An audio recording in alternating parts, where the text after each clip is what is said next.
ನಕಲಿ ಹೃದ್ರೋಗ ವೈದ್ಯನೊಬ್ಬ ಸರ್ಜರಿಯನ್ನ ಮಾಡಿ 7 ಜನ ಪ್ರಾಣವನ್ನ ಕಳ್ಕೊಂಡ್ಬಿಟ್ಟಿದ್ದಾರೆ. ಮಧ್ಯಪ್ರದೇಶದ ದಾಮೋಹನಲ್ಲಿ ನಕಲಿ ವೈದ್ಯ ಈ ರೀತಿ ಕಳ್ಳಾಟವನ್ನ ಆಡಿರೋದು. ಲಂಡನ್ ವೈದ್ಯ ಜಾನ್ ಕಾಮ್ ಅಂತ ಹೇಳಿಕೊಂಡಿದ್ದ ಈ ನರೇಂದ್ರ ವಿಕ್ರಮಾದಿತ್ಯ ಯಾದವ್ 15 ಆಪರೇಷನ್ ಮಾಡಿದ್ದಾನೆ. ಆ 15ರಲ್ಲಿ 7 ಜನ ಪ್ರಾಣ ಕಳ್ಕೊಂಡಿದ್ದಾರೆ. 15 ಹಾರ್ಟ್ ಸರ್ಜರಿ ಮಾಡಿದ್ದ ಈ ನಕಲಿ ವೈದ್ಯ ನರೇಂದ್ರ ಯಾದವ್ ನಕಲಿ ಸರ್ಜರಿಗೆ ಮಿಷನರಿ ಆಸ್ಪತ್ರೆಯಲ್ಲಿ 7 ಜನ ಪ್ರಾಣವನ್ನೇ ಕಳ್ಕೊಂಡಿದ್ದಾರೆ.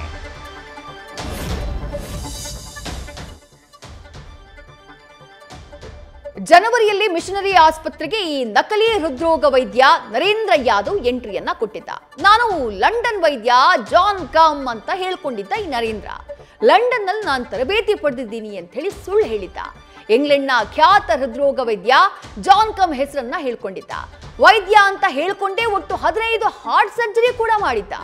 ನರೇಂದ್ರ ಮಾಡಿದ್ದಂಥ ಆಪರೇಷನ್ ನಿಂದ ಒಟ್ಟು 7 ಜನ ಪ್ರಾಣವನ್ನ ಕಳ್ಕೊಂಡಿದ್ದಾರೆ. ಡೀಟೇಲ್ಸ್ ನಮ್ಮ ಪ್ರತಿನಿಧಿ ಚಂದ್ರಮೋಹನ್ ನೀಡ್ತಾ ಹೋಗ್ತಾರೆ. ಚಂದ್ರಮೋಹನ್, ಈ ನಕಲಿ ವೈದ್ಯ ಮಿಷನರಿ ಆಸ್ಪತ್ರೆಗೆ ಎಂಟ್ರಿ ಕೊಟ್ಟಿದ್ದು ಹೇಗೆ? ಈತನನ್ನ ಅಲ್ಲಿದ್ದವರು ವೈದ್ಯ ಅಂತ ಹೇಗೆ ನಂಬಿದ್ರು?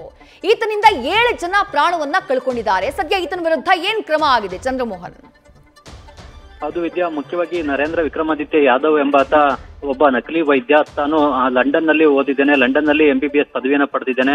ಜೊತೆಗೆ ತನ್ನ ಹೆಸರು ಡಾಕ್ಟರ್ ಜಾನ್ ಕಾಮ್ ಅಂತ ಹೇಳಿದ್ದ. ಈ ಜಾನ್ ಕಾಮ್ ಅನ್ನೋರು ಲಂಡನ್ನ ಪ್ರಸಿದ್ಧ ಸರ್ಜನ್, ಅಲ್ಲಿ ಹಾರ್ಟ್ ಸ್ಪೆಷಲಿಸ್ಟ್ ಆಗಿರುವಂತವ್ರು. ಅವರ ಹೆಸರನ್ನ ಹೇಳ್ಕೊಂಡು ಇಲ್ಲಿ ಮಧ್ಯಪ್ರದೇಶದ ದಾಮೋಹ ಜಿಲ್ಲೆಯ ಮಿಷನರಿ ಆಸ್ಪತ್ರೆಗೆ ವೈದ್ಯನಾಗಿ ಕೆಲಸಕ್ಕೆ ಸೇರ್ಕೊಂಡಿದ್ದ. ಈ ವರ್ಷದ ಜನವರಿ ತಿಂಗಳಿನಲ್ಲಿ ಕೆಲಸಕ್ಕೆ ಸೇರಿದ ಬಳಿಕ ಸುಮಾರು 15 ಹಾರ್ಟ್ ಆಪರೇಷನ್ ಗಳನ್ನ ಮಾಡಿದ್ದಾನೆ. ಈ 15 ಹಾರ್ಟ್ ಆಪರೇಷನ್ ಗಳ ಪೈಕಿ 7 ಮಂದಿ ಹಾರ್ಟ್ ಆಪರೇಷನ್ ಒಳಗಾದಂತವರು ಸಾವನ್ನಪ್ಪಿದ್ದಾರೆ. ಆದ್ರೆ ಓರ್ವ ರೋಗಿಯ ಸಂಬಂಧಿಕರಿಗೆ ಈತ ವೈದ್ಯನ ಅಲ್ವಾ ಅನ್ನೋದ್ರ ಬಗ್ಗೆ ಅನುಮಾನಗಳು ಬಂದಿದೆ. ಅದಾದ ಬಳಿಕ ಜಿಲ್ಲಾಧಿಕಾರಿಗೆ ದೂರನ್ನ ಕೊಟ್ಟಿದ್ದಾರೆ. ಅದಾದ ಬಳಿಕ ಇವರ ಬಗ್ಗೆ ಪರಿಶೀಲನೆ ನಡೆಸಿದಂತಹ ಸಂದರ್ಭದಲ್ಲಿ ಈತ ವೈದ್ಯನೇ ಅಲ್ಲ, ಈತ ಒಬ್ಬ ನಕಲಿ ವೈದ್ಯ ಅನ್ನೋದು ಗೊತ್ತಾಗಿದೆ. ಜೊತೆಗೆ ಈತ ಜಾನ್ ಕಮ್ ಅನ್ನೋ ಕೂಡ ಅಲ್ಲ, ಅವರ ಹೆಸರನ್ನ ಹೇಳ್ಕೊಂಡು ಬಂದು ಇಲ್ಲಿ ಮಧ್ಯಪ್ರದೇಶದ ದಾಮೋಹ ಜಿಲ್ಲೆನಲ್ಲಿ ಆಸ್ಪತ್ರೆಗೆ ಕೆಲಸಕ್ಕೆ ಸೇರಿದ್ದೇನೆ ಅನ್ನೋದು ಕೂಡ ಗೊತ್ತಾಗಿದೆ. ಅವರ ಹೆಸರನ್ನ ಹೇಳಿ ಇಲ್ಲಿ ಆಸ್ಪತ್ರೆಗೂ ಕೂಡ ವಂಚನೆ ಮಾಡಿದ್ದೇನೆ, ರೋಗಿಗಳಿಗೆ ವಂಚನೆ ಮಾಡಿದ್ದೇನೆ ಅನ್ನೋದು ಗೊತ್ತಾಗಿದೆ. ಅದಾದ ಬಳಿಕ ಈತನ ವಿರುದ್ಧ ಕೇಸ್ ದಾಖಲಾಗಿದೆ. ಈಗ ದಾಮೋಹ ಜಿಲ್ಲೆಯ ಜಿಲ್ಲಾ ಆರೋಗ್ಯಾಧಿಕಾರಿ ಕೂಡ ಇದ್ರ ಬಗ್ಗೆ ತನಿಖೆ ನಡೆಸಿ ಜಿಲ್ಲಾಧಿಕಾರಿಗೆ ವರದಿಯನ್ನ ಸಲ್ಲಿಸಿದ್ದಾರೆ. ಈಗ ರಾಜ್ಯ ಸರ್ಕಾರ ಕೂಡ ಈತನ ವಿರುದ್ಧ ಕ್ರಮಕ್ಕೆ ಆದೇಶವನ್ನ ಕೊಟ್ಟಿದೆ.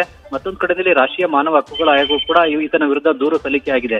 ಇವತ್ತು ರಾಷ್ಟ್ರೀಯ ಮಾನವ ಹಕ್ಕುಗಳ ಆಯೋಗದಿಂದ ಸದಸ್ಯ ಪ್ರಿಯಾಂಕಾ ಕಾಂಗೋ ಕೂಡ ಬಂದು ದಮೋಹ ಜಿಲ್ಲೆನಲ್ಲಿ ಈತನ ಬಗ್ಗೆ ಪರಿಶೀಲನೆ ನಡೆಸ್ತಾ ಇದ್ದಾರೆ. ಈತ ಮಾಡಿದಂತ ಆಪರೇಷನ್ಗಳು, ಯಾರ್ಯಾರು ಸಾವನ್ನಪ್ಪಿದ್ದಾರೆ, ಅವರ ಸಾವಿಗೆ ಈತ ಮಾಡಿದಂತ ಆಪರೇಷನ್ಗಳು ಹೇಗೆ ಕಾರಣವಾಗಿವೆ ಅನ್ನೋದ್ರ ಬಗ್ಗೆ ಕೂಡ ತನಿಖೆಯನ್ನ ನಡೆಸ್ತಾ ಇದ್ದಾರೆ.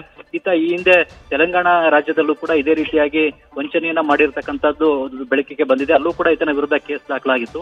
ತೆಲಂಗಾಣದ ಬಳಿಕ ಮಧ್ಯಪ್ರದೇಶಕ್ಕೆ ಬಂದು ಈತ ಆಸ್ಪತ್ರೆಗೆ ತಾನು ವೈದ್ಯ ಅಂತ ಹೇಳ್ಕೊಂಡು ಕೆಲಸಕ್ಕೆ ಸೇರ್ಕೊಂಡಿದ್ದಾನೆ. ಈಗ ಅಮಾಯಕರ ಜೀವ ಬಲಿಯಾಗ್ಲೂ ಕೂಡ ಈತ ಕಾರಣ ಆಗಿದ್ದಾನೆ. ಹೀಗಾಗಿ ಈತನ ವಿರುದ್ಧ ಈಗ ಕೇಸನ್ನು ಕೂಡ ದಾಖಲಿಸಿಕೊಂಡು ಮಧ್ಯಪ್ರದೇಶದ ಪೊಲೀಸರು ಮತ್ತು ಸರ್ಕಾರ ತನಿಖೆಯನ್ನು ಕೂಡ ನಡೆಸ್ತಾ ಇದೆ. ಈಗ ಈತ ಪರಾರಿಯಾಗಿದ್ದಾನೆ. ಪರಾರಿಯಾಗಿರುವಂತಹ ಈತನಿಗಾಗಿ ಈಗ ಪೊಲೀಸರು ಕೂಡ ಶೋಧ ಕಾರ್ಯಾಚರಣೆಯನ್ನ ನಡೆಸ್ತಾ ಇದ್ದಾರೆ. ಈತನ ವಿರುದ್ಧ ದೂರು ದಾಖಲಾಗ್ತಾ ಇದ್ದಂತೆಯೇ ಈತ ಪರಾರಿಯಾಗಿದ್ದಾನೆ. ಈಗ ಮಿಷನರಿ ಆಸ್ಪತ್ರೆಯಲ್ಲಿ ಆಯುಷ್ಮಾನ್ ಭಾರತ್ ಸ್ಕೀಮ್ ನಡಿ ಹಣವನ್ನು ಕೂಡ ಪಡ್ಕೊಂಡಿದೆ.